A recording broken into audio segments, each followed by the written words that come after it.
Армысыздар ағайын. Америка десе білмейтін адам жоқ. Қазір дүниенің басты жаңалықтарының ғылым техникадан болсын, мейлі басқа да жақтарынан болсын, өте көптеген жаңалықтар сол Американың мамандары жағынан, ғалымдары, ұлы тұлғалары жағынан көп барлыққа келеді.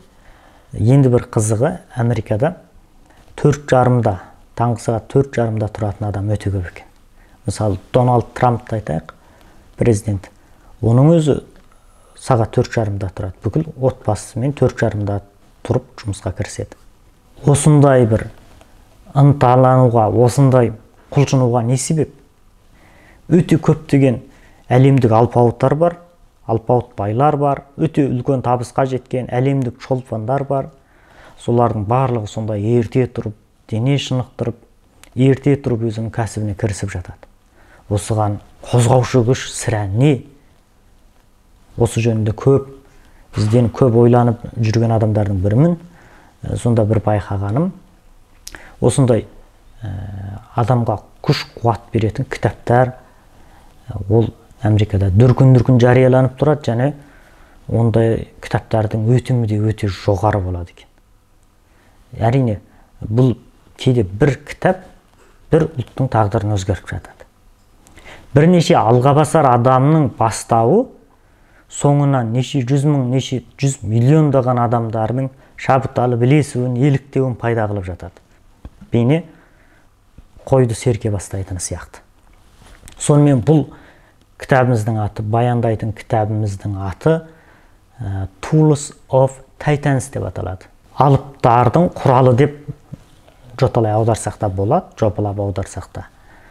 Бұл кітап өте жоғары сатылымды жаңалаған Тим Феррис деген адам жазған. Тим Ферристің жазған кітап болған емес, басқа да өте көптеген өтімді кітаптардың авторы.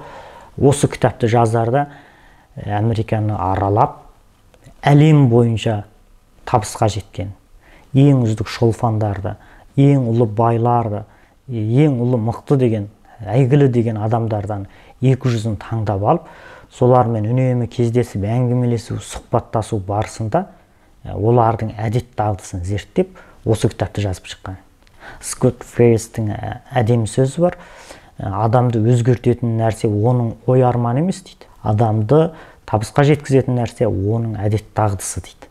Сіз қанша ойлап, қиялдап, мен андай-мұндай болайын дегеніңізбен күнделікті дағдыңыз оған сәйкес келмей жатса, сіз бәрібір арманына дәрмені жетпейтін адам болып қала бересіз дейді.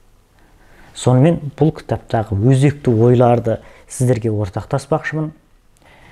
Бұның ішіне мен бірнеше адамды таңдап алдым.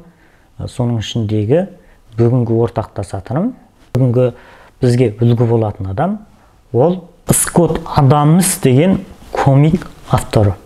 Түрлі комиктер жазады. Комик дегеніміз тез сызбалармен, түрлі әжуа картон суреттермен салынатын әңгімелі сызбалар. Бір жағын белгілі сюжеті бар, белгілі бір оқиғаны, белгілі идеяны әңгімелейтін түрлі сызбалар. Осыны сызатын әрі соның әңгімесінде өрнектеп, көркемдеп жаза білетін адам Скотт Адамс. Енді Скотт Адамстың Дилберт комиктері деп аталатын бұл сызбалары әлемнің түкпір-түкпіріне таралған. Қазіргі таңда 65 елде 25 тілге аударылған.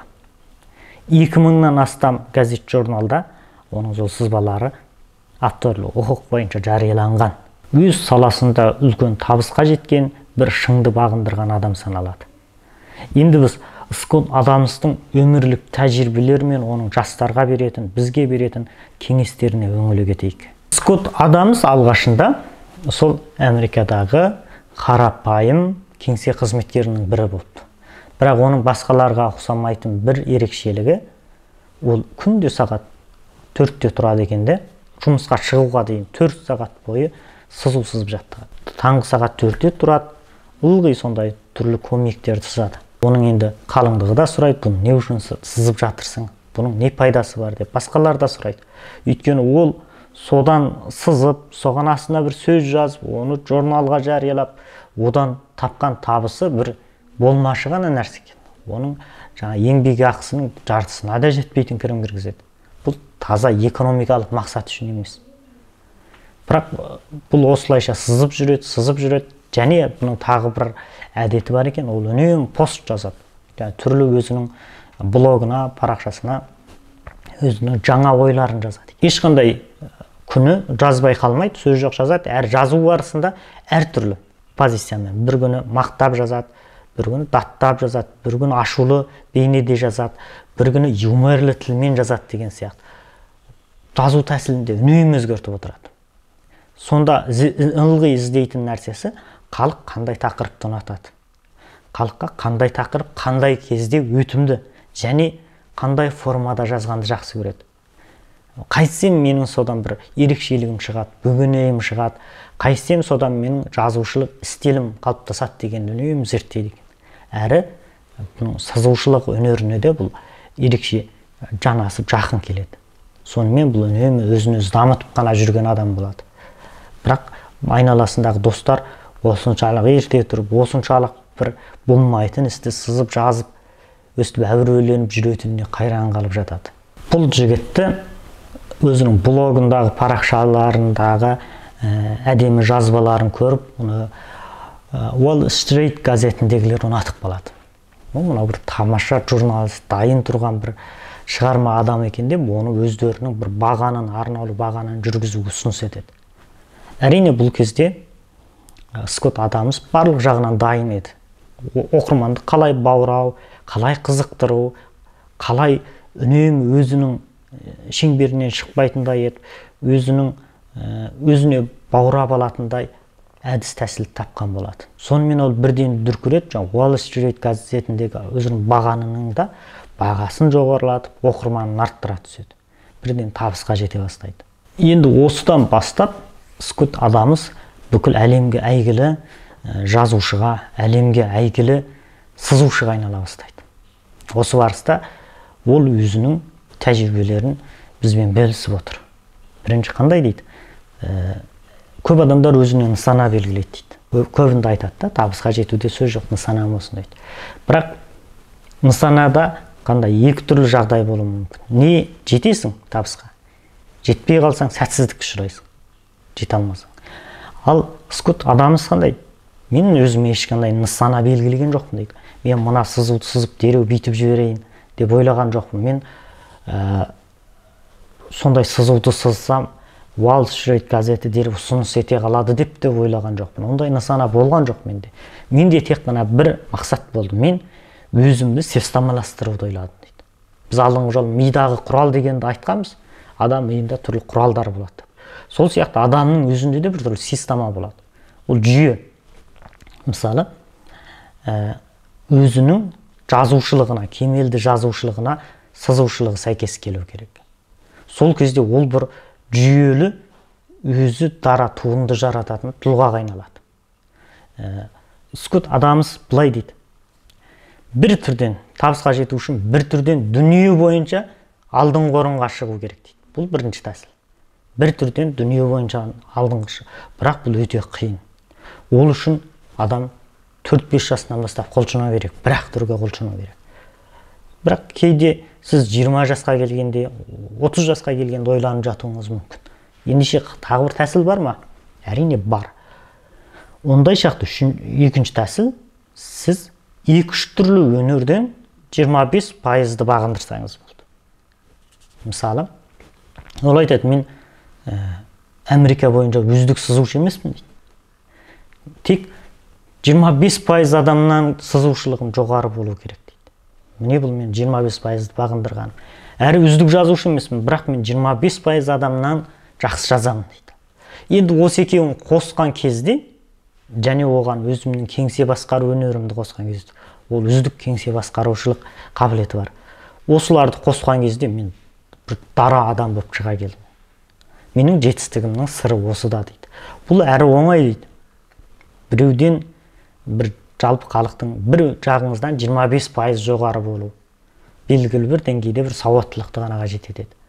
Содан сондай өнерлерді қосыңыз дейді. Бұл қазақтың жігітке 72 өнерде аз, немесе 8 қырлы, 1 сырлы деген сөзіне тура келеді. Көп адамдар ойлайды да, мысалы 18 жасыма дейін әлемде бокс чемпионы болсам деп ойлауым мүмкін. Бірақ ол үшін сіз 5 жасыңыздан жаттыққан, соған арнау тәрбиеленген болуыңыз керек. Кейде ондай тағдыр адамға бұйырады, кейде ондай шарт-жағдай бұйырмай қалады. Ендеше біз көбінде екінші түрлі жолды таңдауға, былайша айтқанда, Скотт Адамс айтқан көп түрлі қырымызбен өзіміздің даралығымызды сомдап шығуға тиістіміз. Сондай ғана мүмкіндік бар бізде. Енді бұл өзімнің де басымнан өткен. Мысалы, мен мыңдаған студенттер таласқан кезде телеарнада жұмысқа тұруға, сондай үлкен таластар болған кезде, соның ішінен таңдалып шықтым. Өйткені менің жазу қабілетім бар еді. Әрі оған қоса компьютерде арнаулы сол фильм жасау программаларын өте жақсы білетім. Сонда осы екі түрді қатар меңгерген адам сол 1000 адамның ішінде жоқ болып қалды. Кейбіреу бір түрден өте мықты, бірақ екіншісінде жоқ нәтиже. Бірақ сол екі түрді білген адам ғана бір жұмысты толық істей алады. Қазір бізде осындай нәрселер өте көп. Мысалы, мен осы компьютерді жасауды білмесем, мына видеокамераға түсіруді білмесем, монтажды білмесем, және өстіп сөйлей алмасам, және басқа тілдердегі кітаптарды біле алмасам, онда бұл өнім шықпайды. Ал мен бұның барлығынан дүние бойынша маман емеспін. Мен өзіме керекті өреде ғана білемін. Одан ары қуып кеткем жоқ. Және осы арқылы толыққанды бір өнім шығара аламын. Скотт Адамстың айтатыны сол деп ойлаймын. Ол өзіне тән бір өнім шығара алды. Дилберт комиктері деп аталатын өзінің туындыларын жариялап бүкіл дүние жүзіне әйгілі адам деңгейіне жете алды. Оның жетістігі сол. Демек, өзімізге тән бөгенай бөлек өнім жарата алуымыз үшін біз тек бір-ақ нәрседен биікке жетеміз деп, соның соңында ғана жүріп, басқа нәрседен құралақан болсақ, ондай өнім шыға қою екіталай. Басқаларға үнемі жалынышты боламыз да жүреміз. Сондықтан Скотт Адамстың бұл тәжірибелері ойға аса қонымды деп қараймын. Мысалы, Скотт Адамс, егер сен программист болсаң дейді, программистер көбін дүнсіз жүреді, онда лекция сөйлеуді жақсы үйрен дейді. Сонда сен басқа программистердің басқарушысы боласың дейді. Өнер алды қызыл тіл дейді қазағымыз. Демек, сөз өнеріне жай қарамау керек. Сіз қандай бір техниканың маманы болсаңыз да, лекция сөйлеу өнерін, сөз өнеріңіз керемет болса, онда сол техниканы таныстыра аласыз, сабақ етіп өте аласыз, немесе басқаларды ұйымдастыра аласыз. Бұл адамда бір кем болса болмайтын қабілеттің бірі. Қазақ тілге аударылмаған әлемдік әйгілі кітаптардан осындай үнемі ой бөлісіп тұрмақшымын. Келесі кезекте осы кітапта айтылған тағы бір мықты адам және оның өте керемет өзекті идеялары сөз болады. Оны өткізіп алмаймын десеңіз, бұл әдіс бойынша біздің YouTube каналымызға жазылыңыз және біздің тұрақты оқырманымыз болыңыз. Мен сіздерге үнемі осылай өзім жолыққан құнды идеяларды, өзіме қымбат болған мағыналы мазмұндарды ортақтасып тұратын боламын. Сіздермен ой бөліскен Ықылас Оразбай.